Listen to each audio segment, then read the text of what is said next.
Ahojte všetci. Vítajte na kanáli Andrea Martiny. Rozprávajme sa o móde. Premýšľali ste nad tým, prečo sme v roku 2025 vyzerali, ako by sme vystúpili zo stroja času? Móda minulého roka nebola tak úplne o vymýšľaní nových vecí, ale bola skvelým príkladom historickej recyklácie. Dnes si prejdeme niekoľko zaujímavých vplyvov, ktoré definovali minulý rok. Začíname prvou kapitolou, návrat k ženskosti a absolútnej elegancii 50. rokov. Diorov pamätný New Look sme tu mali už mnohokrát a inak nebude tomu ani v tomto videu.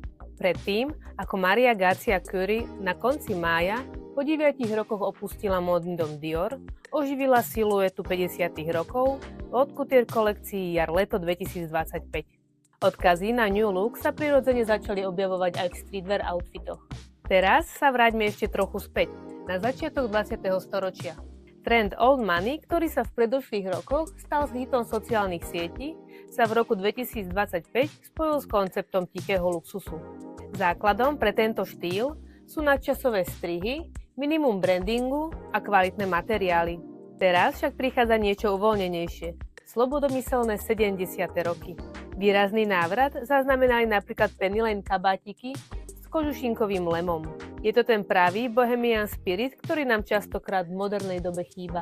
Chýbať nemohli ani zvonové nohavice, ktoré pravidelne vychytávajú priestor po práve vtedy zakázaných skinny jeans. Móda roku 2025 vedela byť však aj poriadne prísna a sebavedomá. Vitajte v ére 80. rokov a ich legendárneho power dressingu. Tu dominoval Saint Laurent, ktorý sa inšpiroval dravou estetikou biznismenov z Wall Street. Saka s masívnymi ramenami sa stali brnením modernej ženy.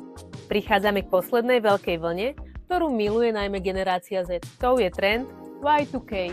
Trend a jej podoby samozrejme registrujem, ale čo ten názov? Teraz sa musím priznať, že až kým som si nepripravovala podklady pre toto video, bola som v tom, že to má nejaký súvis so zipsami, hoci vizuálne to úplne zmysel nedávalo. Svetoznáma značka zipsov má predsa taký nejaký názov a vždy je to vyrazené aj na tých zipsoch. No, takže som sa na to poriadne pozrela a samozrejme tá značka zipsov nie je Y2K, ale YKK, takže záhada vyriešená, môžeme ísť naspäť k téme.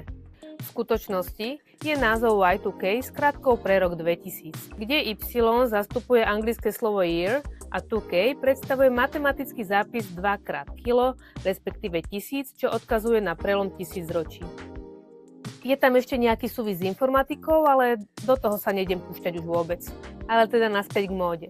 Videli sme nízky pás, tzv. Baby tee strička, ale aj športovú estetiku v modernom prevedení. Dôležitý zlom prišiel aj v estetike obuvy. Masívne daddy shoes sú preč. Nahradili ich tenisky so subtilnejšou podošvou, ako napríklad Adidas Gazelle alebo Samba. Rok 2025 nám opäť pripomenul, že móda je nekonečný kruh. Napíšte mi prosím do komentáru, či ste si tieto trendy všimli aj vy, alebo váš zrak upútalo niečo úplne iné. Budem veľmi rada, ak dáte odber na kanál Andrea Martiny, pozrite si niektoré z našich predošlých videí a vidíme sa na budúce. Ahojte!